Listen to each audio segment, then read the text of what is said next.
Welcome to Web3 Watchdogs, the podcast that takes a deep dive into the world of Web3 security, compliance, and risk. Join Michael Pearl as he interviews executives from across the Web3 industry to uncover the challenges and opportunities of this rapidly evolving space. Web3 Watchdogs is sponsored by Cyvers, your one-stop shop for Web3 security and threat mitigation. Cyvers harnesses the power of AI to eliminate hacks, scams, fraud, and compliance challenges in real time, and even before they happen. For more information, visit cyvers.ai. That's CYVERS.ai. Hello, everyone, and welcome to the Web3 Watchdogs podcast. Before we dive in, please remember to subscribe, to like, to rate us 5 stars, to comment, and obviously to recommend to your friends and colleagues. And today we have Delphine Forma. She is the policy lead at Solidus Labs. She's a former chief compliance and legal officer at various crypto companies like BitMax and MiCA, as well as some TradFi companies like HSBC and the Bank of Tokyo. She's also an ambassador for the Association of Women in Crypto and for GBBC. Delphine, you'll have to explain what's GBBC later. She's also the founder of one of the largest Telegram groups on everything compliance and legal in Web3. The group has over 1,500 members, and I'm one of them. I really enjoy the group. And she's also a podcast host of the MiCA Masters podcast. Delphine, that's by far the longest introduction I've ever made. So if you want to add anything, have I covered everything? You did, and thank you for having me as a guest today. Just on GBBC. GBBC is a global blockchain business council promoting, blockchain adoption and writing paper consultation and really trying to promote the industry in general. Perfect. So let's dive in. I have so many questions for you. So first of all, your career spans from TradFi to DeFi to blockchain, but you're very much focused on compliance and regulations. What excites you the most about it? And obviously, this excites you because I see your activity in the group. What is very exciting about crypto compliance and legal? It's that it's a very evolving a space. So there is always new challenges and there is always, new ways to look at it, new regulation coming up and new ways of trying, to see how it adapts to different business model and how you can actually help different projects structuring their project, building regulatory strategy. And I find it much more interesting than TradFi. I've worked in TradFi. Compliance and legal is very vanilla. And it's also very straightforward, whereas in crypto, much more leeway to be more proactive and also to try to build up best practices, right, and agree on different interpretation and work together as an industry to actually make what we want adopted by the regulator as an industry. And because the industry is still very young, like even if I've been in the space for such a long time, and I've seen from 8 years ago to now, all things have been changing a lot, but this is really what excites me in crypto compliance and legal field. Yeah, that's a very good point. And in TradFi, things seem much clearer, right? Because most of the legislation has been put out, let's say 50, 60 years ago. Everything has been optimized. There are so many court cases and decisions and so on. Whereas in crypto, everything seems kind of more vague with respect to compliance. And especially when we're talking about, anti-money laundering rules and KYT and everything. And it also varies between the different jurisdictions, right? So you can see, one jurisdiction being very lax and another one being very stringent and wanting, to get reports. And then you have a huge compliance body in the companies that are working on fulfilling all those requirements. So can you give us like a general overview of what crypto platforms, and especially crypto platforms that are actually handling, clients' funds, are required to do as per the jurisdictions? Let's do kind of a global trip to understand the regulatory landscape here. Thank you. So I think first things is AML regulation and crypto. I think this is kind of like settling down, like people really know what they have to do and how they need to comply with the different AML regulation in place. and there is also things that are more news I will tackle after my first point. So I agree that, depending on the jurisdiction, you will have different rules in place regarding to AML. And that's quite a big topic, right? If you look at AML, I think the first thing that everyone has in mind is know your customer. So this is what we call KYC checks. And this will differ jurisdiction by jurisdiction. Like the basic are the same everywhere. You need, if you look at retail people, you will need to disclose like the full name, your address, your revenue possibly, or you want to invest in the past. So this is more or less settled, even like generally like from jurisdiction A to B, the type of information that you have to require for your customer will differ, and the way you actually verify this information will also differ, right? As an example, for instance, in Switzerland, you need to do a real video interview of somebody to onboard them, like we do right now. But in other countries, you just need to do what we call identity verification, sending a selfie, moving your head left, right, doing a liveness test. And this will differ from country A to B to C this way. And other things that will differ, for instance, is more on the proof of address. So you need to actually send them a letter and then they will reply and then you send them a code. Can you use geolocation? You need to ask them their employment. Like there's a lot of small things that differ, more or less KYC, something you need to do everywhere. Something else that you need to do everywhere, obviously, is sanction screening and adverse media screening. This is looking at if the person is on the sanction list, if the person has been involved in any, scandals from an AML point of view. You also need to do fraud preventions, which is a fraud prevention system in place, which will depend on the activity you're doing, right? If you're a payment platform and if you are doing on and off ramping, like your fraud system will need to be much more advanced than if you are just a crypto exchange accepted crypto, but you still need to have fraud prevention in place because, as we know, like the space has been involved in a lot of different fraud scandals. Obviously, something else is AML transaction monitoring. And when I'm talking about AML transaction monitoring, it's important to understand that blockchain analytics is not AML transaction monitoring. When I'm talking about AML transaction monitoring, I'm talking about behavior and patterns. For like an obvious example is that, let's say I declare that I win only 10,000 euros, and then suddenly I deposit 100K. So I should trigger an alert, and this is why I call AML transaction monitoring. You need to, as I mentioned, blockchain analytics tools in place, looking at where the crypto coming from, where they are going, and analyzing like wallet and transaction to see their exposure to any kind of illicit activities. Something else that is very common to every jurisdiction is the risk assessment of your customer. So looking at the beginning of the relationship, or you risk assess your customer, low, medium, high, and then also during the ongoing relationship. When you say customer, do you mean the actual human being, or rather company, or do you mean their wallet? I mean the actual individual human being, like when we are talking about KYC, right? And when I'm talking about KYC, I mean the actual human being, but this human being is going to have different wallets. So I'm going to have to risk assess those wallets too, right? This is also part of the KYC, right? Then something else that is common, I think, in many jurisdictions is also customer phone segregation. I think that's a given, and I was so surprised when this came out, like in different part of the world, that they actually had to write it down. I'm like, come on, guys, this is just a basic.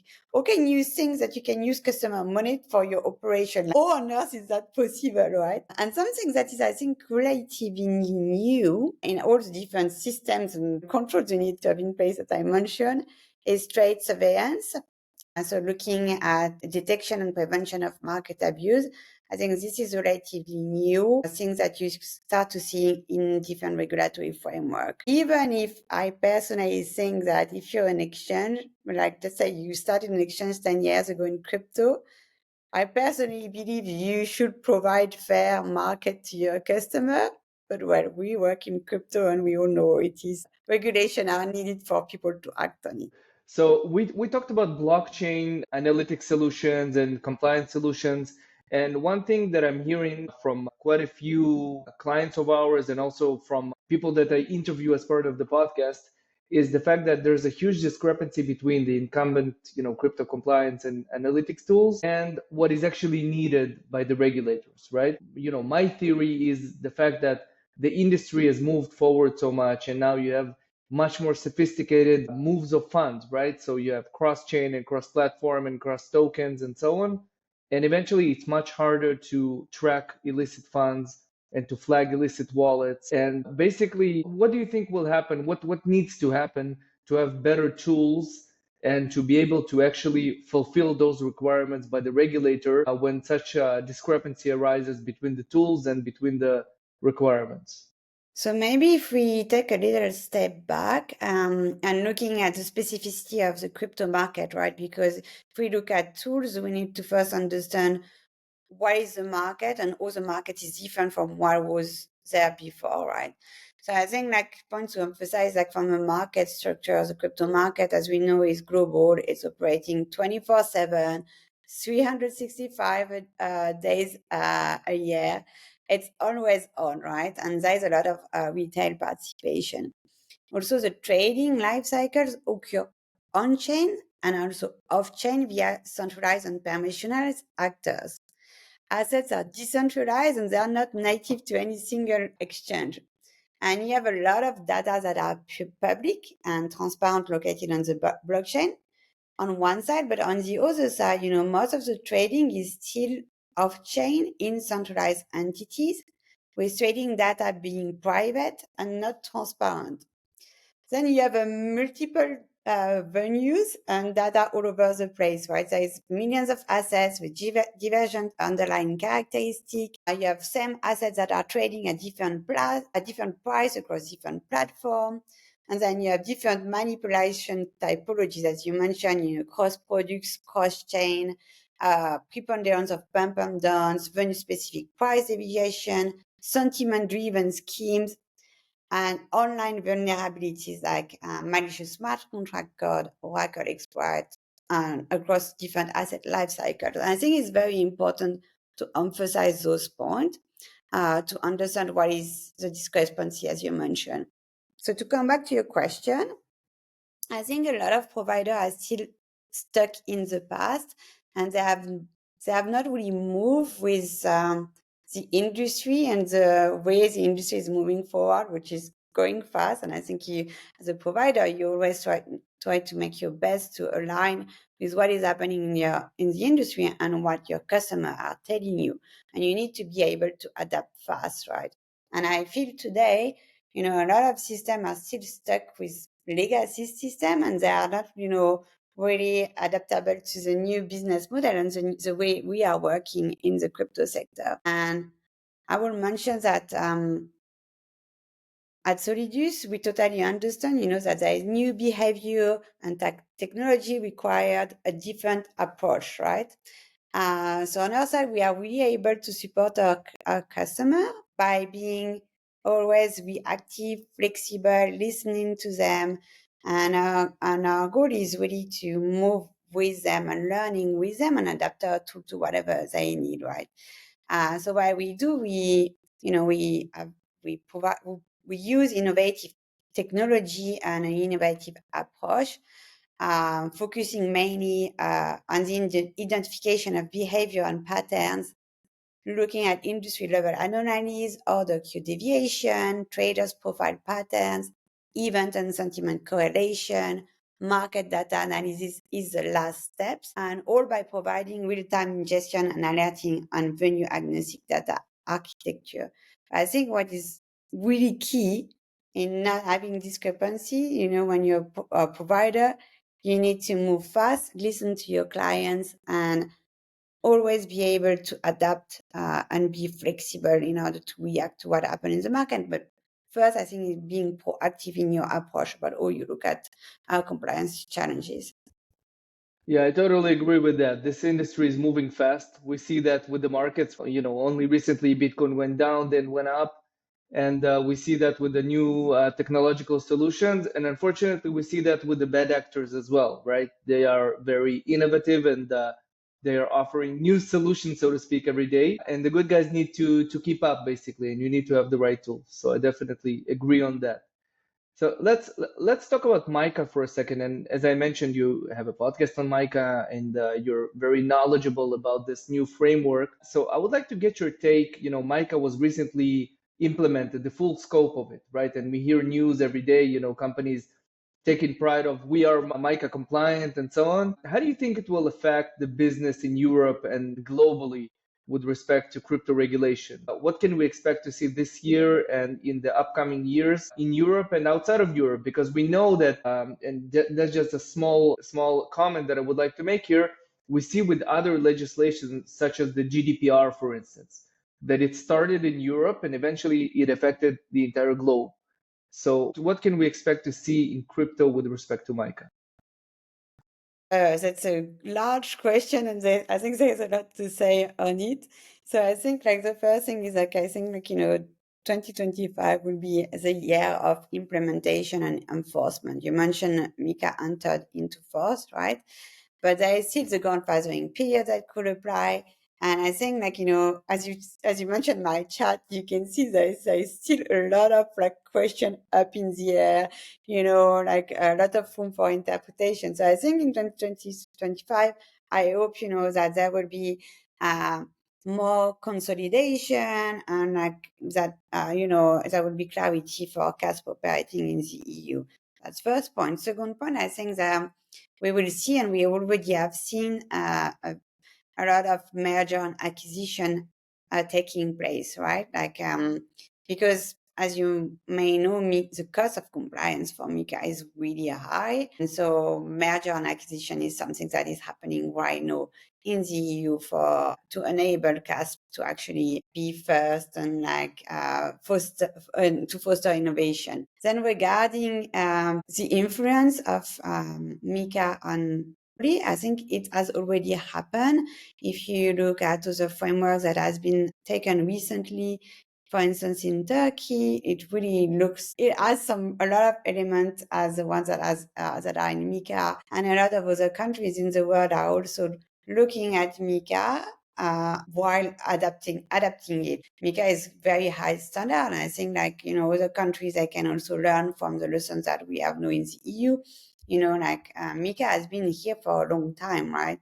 It's been written a long time ago. Long time ago in crypto, and it just came into force now. So it's kind of already a little bit old, right, compared to all the things that are happening on the market.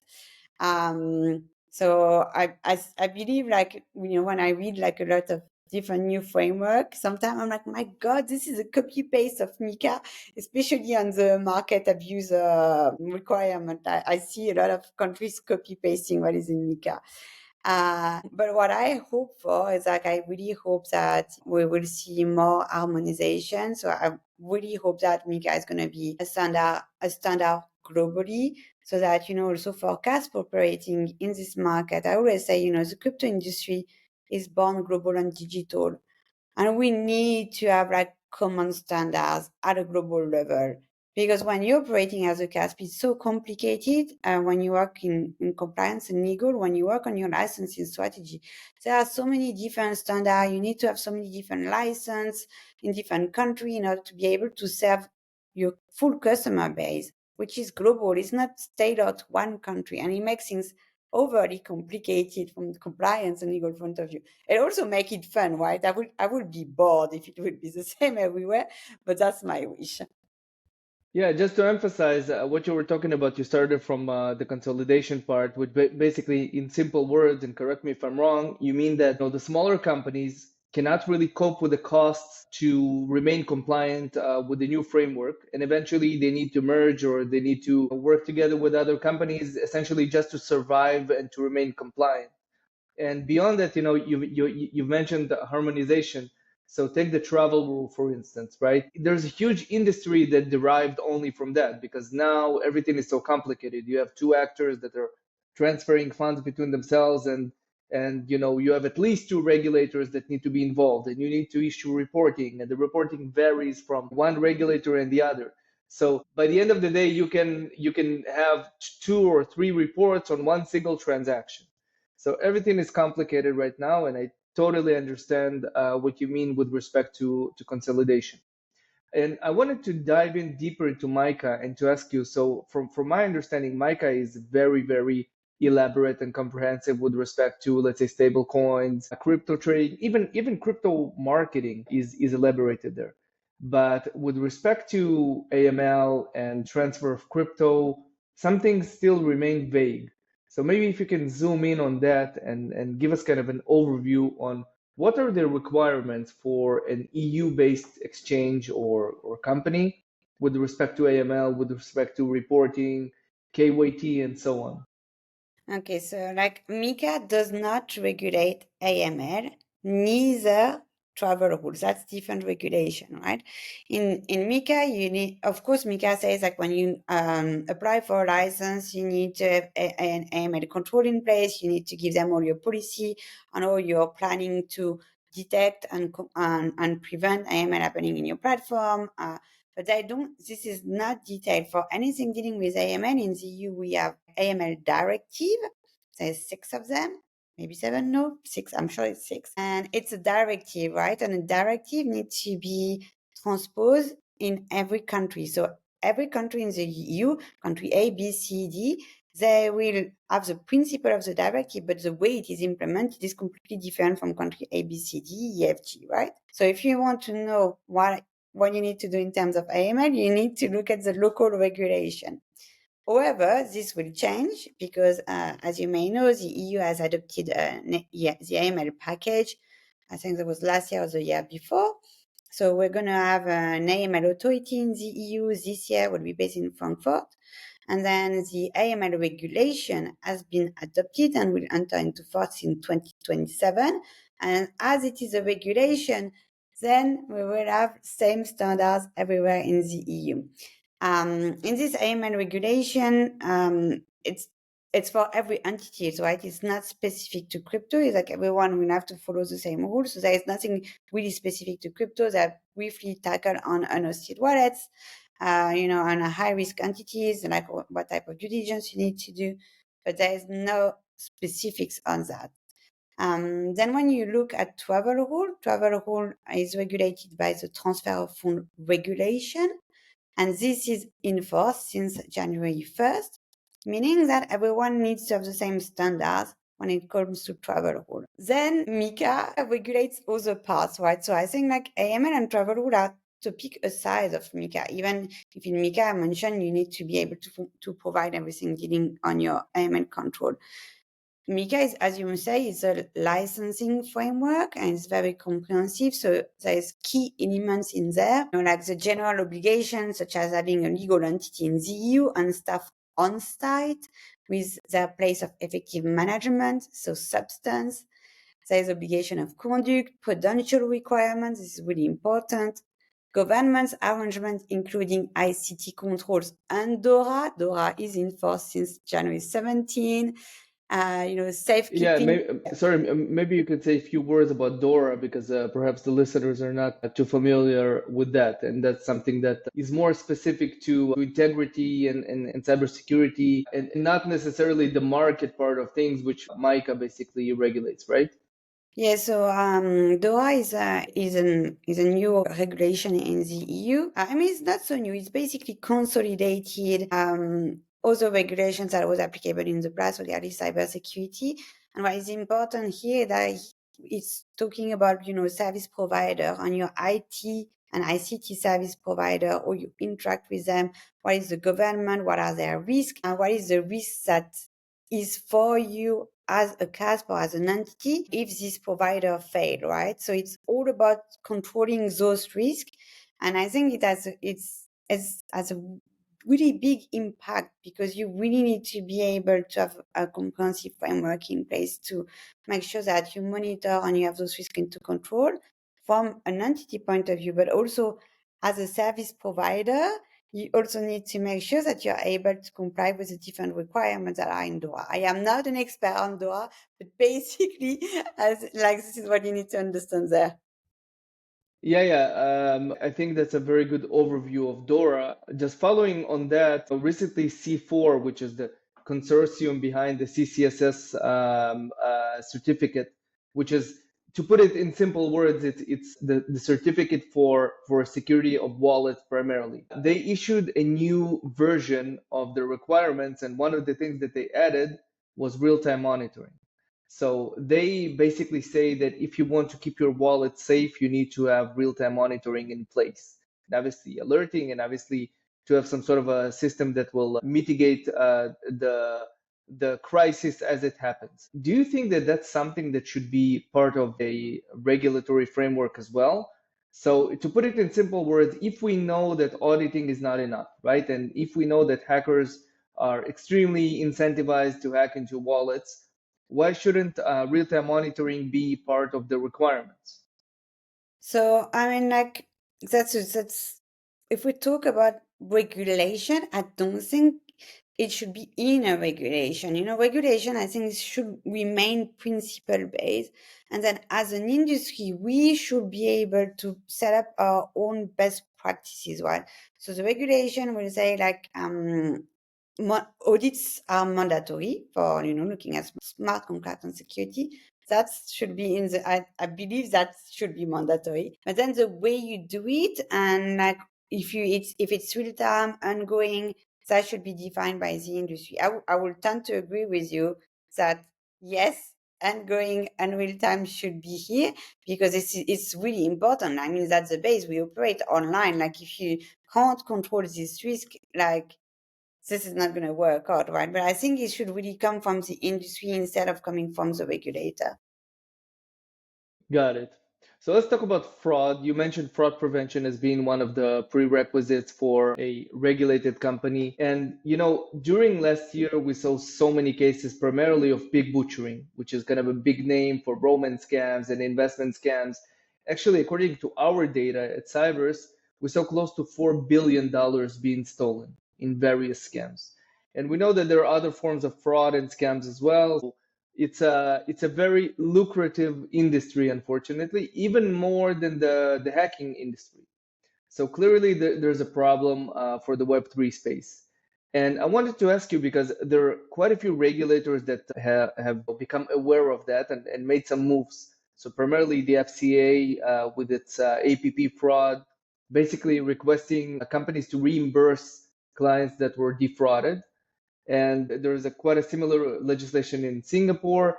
And recently, the CFPB, the Consumer Protection Bureau in the US, has issued a legislation that has still not gone into effect, but they are reviewing it to basically implement something quite similar. That at the end of the day, just like banks, if money was stolen from a bank, they need to reimburse the clients. Same thing is coming to crypto.